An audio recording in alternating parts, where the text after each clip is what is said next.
সম্ভাব্য এমপি প্রার্থীর নাম ঘোষণা জামায়াতের। ৬৮টি সাংগঠনিক জেলার সমাবেশ ঘিরে ব্যাপক প্রস্তুতি, দেশব্যাপী নির্বাচনের ঢেউ তুলতে চায় বিএনপি। ১৭ বছর আমরা উন্নয়নের ঢাকঢোল শুনেছি, বললেন রিজভী। সহিংসতার বিরুদ্ধে সজাগ হন, মারামারি করতে থাকলে দেশ এগোবে না, বললেন প্রধান উপদেষ্টা। এবং সর্বশেষ জানাবো ট্রেনে যাত্রীর প্রসব বেদনা, বিমানবন্দর স্টেশনে ফুটফুটে শিশুর জন্ম। শুনছিলেন সংবাদ শিরোনাম, এবারে বিস্তারিত। ১০০ আসনে সম্ভাব্য এমপি প্রার্থীর নাম ঘোষণা জামায়াতের।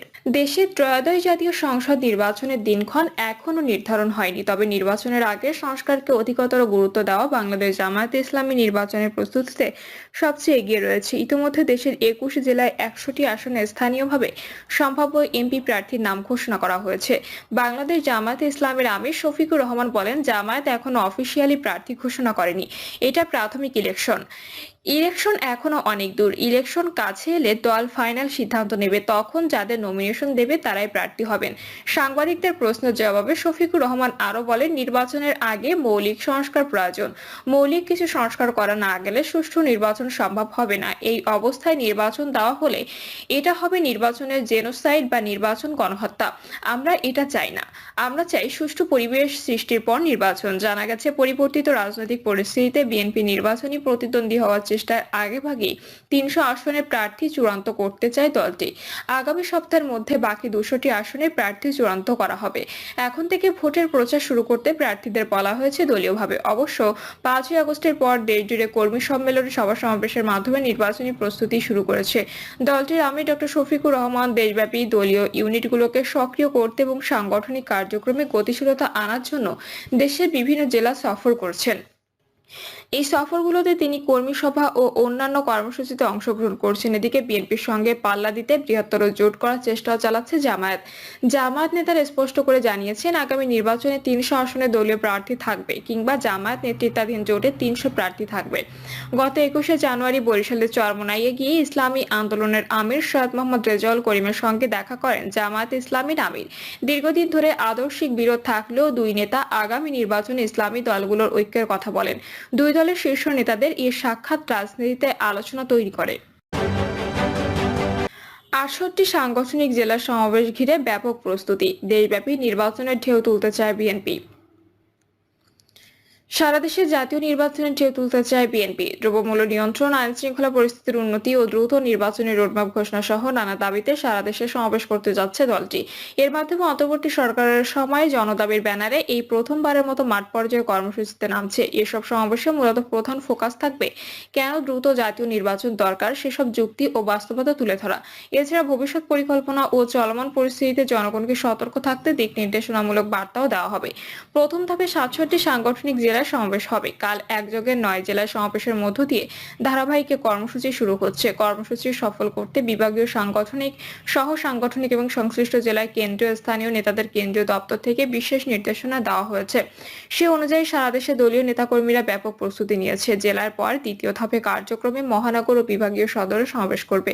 শেষ সমাবেশটি হতে পারে ঢাকা মহানগরে। রমজানের আগেই এই কর্মসূচি শেষ করার সিদ্ধান্ত রয়েছে। দলীয় সূত্রে জানা গেছে এসব তথ্য। বিএনপি সিনিয়র যুগ্ম মহাসচিব রুহুল কবির রিজভী বলেন, নিত্য প্রয়োজনীয় পণ্যের মূল্যবৃদ্ধি সহনীয় পর্যায়ে রাখা, অবনতিশীল আইন শৃঙ্খলা পরিস্থিতির উন্নতি, দ্রুত গণতান্ত্রিক যাত্রাপথে উত্তরণের জন্য নির্বাচনের রোডম্যাপ ঘোষণা ও রাষ্ট্রের পতিত ফ্যাসিবাদের নানা চক্রান্তের অপচেষ্টা মোকাবিলা সহ বিভিন্ন জনদাবিতে ১২ই ফেব্রুয়ারি থেকে সমাবেশ শুরু হবে। শেষ হবে ২৫শে ফেব্রুয়ারি কর্মসূচি। ৬৭টি সাংগঠনিক জেলায় সমাবেশের পর পর্যায়ক্রমে মহানগর ও বিভাগীয় সদরে সমাবেশ অনুষ্ঠিত হবে। বিএনপি ঢাকা বিভাগীয় সাংগঠনিক সম্পাদক কাজী সাইদুল আলম বাবুল বলেন, এই মুহূর্তে জনগণ বিএনপির দিকে তাকিয়ে আছে।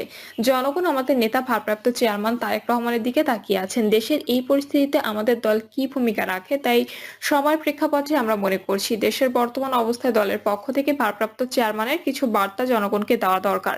এই বার্তা দেওয়ার জন্য সারা দেশে বিএনপি সব সাংগঠনিক জেলা মহানগরের সমাবেশ করব। জনগণকে দেশের সার্বিক পরিস্থিতি তুলে ধরব এবং দলের ভবিষ্যৎ পরিকল্পনা জানাবো। ভারপ্রাপ্ত চেয়ারম্যানের যে আগামীর উন্নয়নশীল গণতান্ত্রিক রাষ্ট্র করার উদ্দেশ্য নিয়ে বিগত দিনে এই দল এত ত্যাগ স্বীকার করে আসছে, এত অত্যাচার নির্যাতন সহ্য করে এ পর্যন্ত এসেছে, চূড়ান্ত বিজয় অর্জিত না হওয়া পর্যন্ত আমরা রাজপথে থেকে এই আন্দোলনের সঙ্গে জনগণকে সম্পৃক্ত করতে চাই। এসব সমাবেশ সফল করতে ঢাকা বিভাগের জেলা সহ তৃণমূল পর্যন্ত প্রস্তুতি সভা সহ যা যা করা দরকার তা করছে। চলতি বছরের ডিসেম্বরের মধ্যেই ত্রয়োদশ সংসদ নির্বাচনের দাবি করে আসছে বিএনপি। দলটি মনে করে জুলাই আগস্টে নির্বাচন করা সম্ভব। জানা গেছে, চলমান পরিস্থিতি বিবেচনায় কেন জনগণের ভোটে নির্বাচিত সরকার প্রয়োজন তা সমাবেশে তুলে ধরবেন সিনিয়র নেতারা। একই সঙ্গে সম্ভাব্য প্রার্থী ও নেতাকর্মীদের উদ্দেশ্য ভোটারদের আস্থা রাখতে দেওয়া হবে না নানা বার্তা।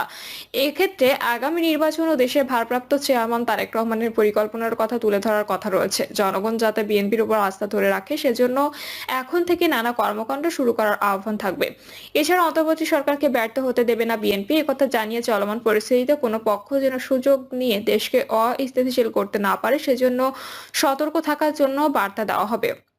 কোনো নেতাকর্মী সে যত বড় প্রভাবশীল হোক না কেন অপকর্মের সঙ্গে জড়িত হলে জানা মাত্রই বহিষ্কার করা হবে। দলীয় এমন সিদ্ধান্তের কথাও সমাবেশে তুলে ধরবে সিনিয়র নেতারা। এছাড়া বিএনপির বিরুদ্ধে পরিকল্পিতভাবে একটি গোষ্ঠী অপপ্রচার চালাচ্ছে এমন অভিযোগ করে সে বিষয়ে সজাগ থেকে যথাযথ জায়গা থেকে জবাব দিতে আহ্বান থাকবে। 17 বছর আমরা উন্নয়নের ঢাকঢোল শুনেছি, বললেন রিজভী।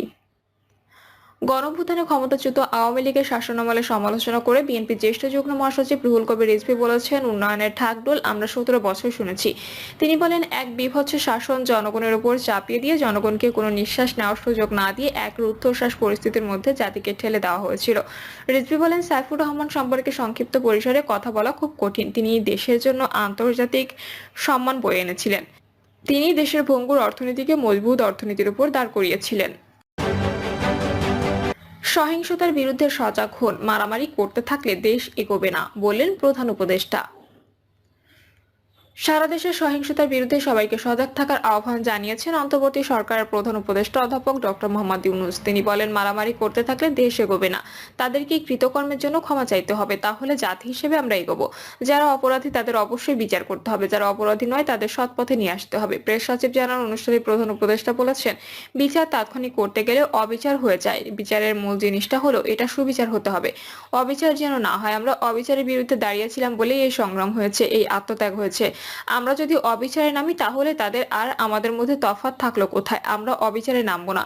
যারা অপরাধী তাদের পুলিশের হাতে, আইনের হাতে সোপর্দ করব। যারা অপরাধী নয়, পুলিশের হাতে দেওয়ার মতো নয়, তাদের মানুষ করব। জানিয়ে ডক্টর ইউনূস বলেন, তাদের বলবো, ভাই, এদেশ আমরা একসঙ্গে গড়ি। যে দেশ আমরা একসঙ্গে গড়ার স্বপ্ন দেখছি, তোমরাও সেই স্বপ্ন দেখো। এ দেশ আমার একার না, তোমারও এ দেশ। তুমি এদেশের সন্তান, আমিও এ দেশের সন্তান। তুমি আমাকে বহু কষ্ট দিয়েছো, আমি তোমাকে কষ্ট দিব না।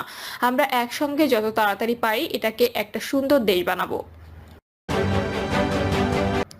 ট্রেনে যাত্রী